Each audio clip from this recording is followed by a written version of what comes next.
तकनीकी व्यवधान के कारण पीछे वाला वीडियो जो है रुक गया था।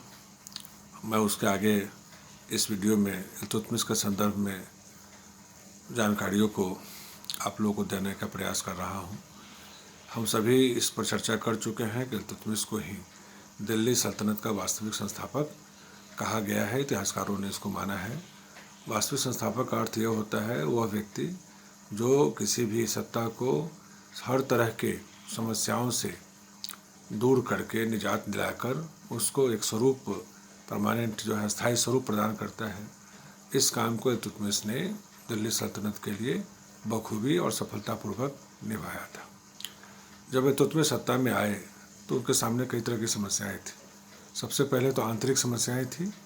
जो पूर्व से सत्ता का लाभ उठा रखने वाले जो ग्रुप्स थे, जो समूह थे, वो अपने पावर को छोड़ना नहीं चाह रहे थे। वो चाहते थे कि इल्तुतमिश पर भी वो अपना नियंत्रण बनाकर रखे और जो सत्ता का सुख वो भोग रहे थे वो लगातार भोगते रहे। इसलिए वो दबाव की राजनीति कर रहे थे। तो सबसे पहले इल्तुतमिश ने अपने आंतरिक समस्या की तरफ ध्यान दिया और कूटनीति और शक्ति के द्वारा इन सभी लोगों को पराजित करके उसको अपने नियंत्रण में लिया। नियंत्रण में लेने के बाद जो बाह्य समस्या थी उस समय कि मंगोल आक्रमणकारी जो थे पश्चिमोत्तर क्षेत्र में आ गए हुए थे। तो इल्तुतमिश ने वहाँ पर भी अपने कूटनीतिक बुद्धि का यूज किया और मंगोल के डर से भागे हुए जो लोग थे उन सभी लोगों का कि उन्होंने कोई सहायता नहीं की, जिसके कारण नहीं सहायता करने के कारण मंगोल जो वर्ग था वो इल्तुतमिश से संतुष्ट रहा और उसने भी इल्तुतमिश की तरफ जो है आक्रमण नहीं किया या इनके तरफ प्रेशर नहीं बढ़ाया। तो यहाँ पर कूटनीति का यूज करते हुए इल्तुतमिश ने सल्तनत को बाहरी आक्रमण से होने से बचाया। तो बचाने के क्रम में इल्तुतमिश ने पश्चिमोत्तर क्षेत्र में जितने भी किले थे, जितने भी वहाँ के दुर्ग थे, उन सबों की मरम्मत कराई, सबों को नया स्वरूप दिया और जितने भी अच्छे जो सेनापति थे, सिपाह सलार थे, उन सबों की नियुक्ति उसने उस तरफ ही की और अपने बॉर्डर को बिल्कुल सुरक्षित रखने का सफल प्रयास किया। ये जो है इल्तुतमिश के कूटनीतिक समझदारी और सामरिक सोच का द्योतक है। जबकि हम देखते हैं उसी समय में सिंध क्षेत्र में मंगवर्नी जो है कुवाचा के पास जाता है और बाद में फिर मंगवर्नी जो भाग के आया है मंगोलों के डर से, उसके और कुवाचा के बीच में कॉन्फ्लिक्ट होता है और दोनों कमज़ोर होते हैं और अंत में कुवाचा की सत्ता जो है सिंध पे समाप्त हो जाती है। कालांतर में इल्तुतमिश जो है उसको भी अपने नियंत्रण में ले लेता है। तो आंतरिक और बाहरी दोनों समस्याओं को समाप्त करने के पश्चात इल्तुतमिश का ध्यान अपने आंतरिक प्रशासन की तरफ जाता है। तो प्रशासन के तरफ जाने के बाद में सबसे जो महत्वपूर्ण चीज़ है वो होता है राज्य का इनकम। तो राज्य के अर्थ का जो मामला है वो कहाँ से आता है, तो उस क्रम में उस समय में सबसे महत्वपूर्ण साधन भू राजस्व का हुआ करता था, लैंड रेवेन्यू, जिससे कि शासक को आर्थिक आमदनी होती थी और उस आमदनी का प्रयोग करके वो सेना से लेकर सारे प्रशासन से लेकर सारे खर्चों का वहन किया करता था। तो इल्तुतमिश के पूर्व में शुरू से सामंतवादी व्यवस्था थी। सामंतवादी व्यवस्था पर हम लोगों ने वर्ग में कई बार चर्चा किया है। वह वर्ग जो राजा और जनता के बीच में है, जो जनता से रेवेन्यू कलेक्ट करके राजा को देने का काम करता है और उसमें से वो अपना हिस्सा भी रखता है।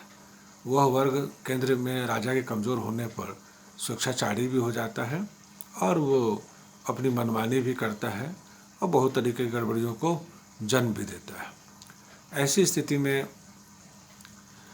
इल्तुतमिश ने बहुत ही समझदारी से काम लिया और वहाँ पर उसने सामंतवादी व्यवस्था का स्वरूप बदला, जो उस पीरियड में इक़्तिदारी व्यवस्था के नाम से हम लोग पढ़ते हैं, जानते हैं।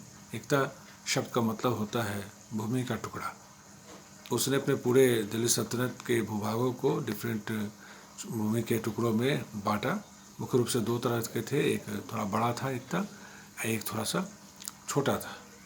और इक़्तेदारों को उसने यह पावर दिया कि वो रेंट रेवेन्यू कलेक्ट करे और अपने क्षेत्र में लॉ एंड ऑर्डर का भी देखभाल वही करे। लेकिन उसने सामंतवादी व्यवस्था से अलग हटकर यहाँ पर दो काम किए। तो ये सामंतवादी व्यवस्था के सबसे नेगेटिव पॉइंट यह था कि सामंतवादी व्यवस्था में सामंतों की नियुक्ति जो है वो वंशानुगत होने लगा था, हेरिडेटरी, बाप का उसका बेटा पे उसका बेटा, इस तरह से उसकी नियुक्ति होती थी। इक्तिदारी व्यवस्था में नियुक्ति की प्रक्रिया को उसने बदल दिया। वहाँ पर वो नियुक्ति जो है वंशानुगत न होकर योग्यता के आधार पर किया जाने लगा। योग्यता को उसने प्रमुख स्थान दिया। जो योग्य व्यक्ति हुए उन्हीं को उसने अपने इक्तिदारों के सूची में शामिल किया। और एक और बड़ी परिवर्तन उसने किया, वो था ट्रांसफ़र का। सामंतवादी व्यवस्था में ये बहुत बड़ी खामी थी कि सामंत जहाँ पे थे वहीं पे लगातार रहते थे, जिसके कारण उनका लोकल इंटरेक्शन हो जाता था, स्थानीय लोगों से जुड़ाव हो जाता था, जिसका नेगेटिव एस्पेक्ट जो है प्रशासन पर पड़ता था। शासक के कमज़ोर होने पर ये स्वैच्छाचारी हो जाते थे। इक्तिदारी व्यवस्था में इल्तुतमिश ने इक्तिदारों के ट्रांसफ़र की व्यवस्था की कि वो कोई 3 साल तक यहाँ रहेगा, इसके बाद वो उसका ट्रांसफ़र कर दिया जाएगा। इस तरह से राजस्व के को एकत्र करने में और स्थानीय कानून व्यवस्था को बनाए रखने के लिए इल्तुतमिश ने इक्तिदारी व्यवस्था की जो शुरुआत की वो बहुत ही सफल रहा और इसके बहुत लाभ दिल्ली सल्तनत को प्राप्त हुआ। इसके बाद उसने व्यापार के क्षेत्र में कई तरह के काम किए। जैसे उन्होंने बहुत तरह के उन्होंने सिक्के चलाए, जैसे जीतल, टंका, 2 प्रमुख सिक्के थे। जीतल पीतल के हुआ करते थे और टंका चांदी के। इस प्रमाणिक मुद्रा के कारण व्यापार का हो पाना ज़्यादा सुगम हो पाया। व्यापारियों को व्यापार में लेन देन में इससे बहुत ज़्यादा सुविधा होती थी और इस सुविधा के कारण जो है व्यापार जो है बहुत सही ढंग से उसके पीरियड में चलने लगा। चूँकि ऐसे ही पूरी सल्तनत में हर जगह शांति की व्यवस्था करने का पूरा प्रयास इल्तुतमिश के द्वारा किया गया था। लॉ एंड ऑर्डर के क्षेत्र में अगर हम देखें तो इक़्तिदारों ने भी सफलतापूर्वक अपना उत्तरदायित्व निभाया।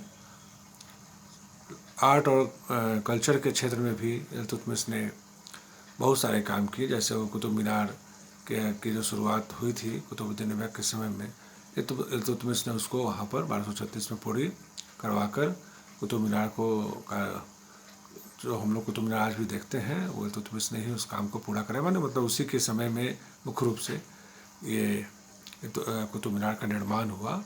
उसी तरह से स्थापत्य के भी कई और भी उदाहरण हैं। जैसे वहाँ पर एक मकबरा है, शमसुद्दीन मकबरा है। ये सब इल्तुतमिश के समय में ही हो पाना संभव हुआ। और सबसे बड़ी बात जो इल्तुतमिश के प्रसंग पर चर्चा करने में हम लोग सबसे अंत में, लेकिन सबसे जो महत्वपूर्ण चीज़ है उसको पुनः चर्चा कर रहे हैं कि वास्तविक संस्थापक होने का जो अंतिम दायित्व था कि दिल्ली सल्तनत को लेकर जो बार बार यह प्रश्न उठाया जाता था गजनी से कि वह हमारा प्रतिनिधि शासन है, इस प्रश्न को ही इल्तुतमिश ने समाप्त कर दिया। उसने खलीफा से यह अधिकार प्राप्त किया जिस में यह स्थापित किया गया कि दिल्ली सल्तनत जो है एक स्वतंत्र सल्तनत है, राज्य है, उस पर किसी का भी कोई आधिपत्य या दावा नहीं है।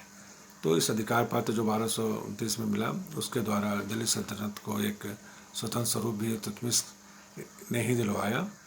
प्रशासनिक क्षेत्र में इल्तुतमिश ने एक बहुत बड़ा काम किया, ऐतिहासिक काम किया, जिसको हम लोग चहलगानी के नाम से जानते हैं। 40 दारुसों का दल, जो उसने 40 अपने जो सबसे योग्य और विश्वस्त जो दास थे उनका एक ग्रुप बनाया और उनको अपने दरबार से लेकर हर जगह पर महत्वपूर्ण पदों पर उसकी नियुक्ति की और उसके द्वारा उसने सफलतापूर्वक शासन किया।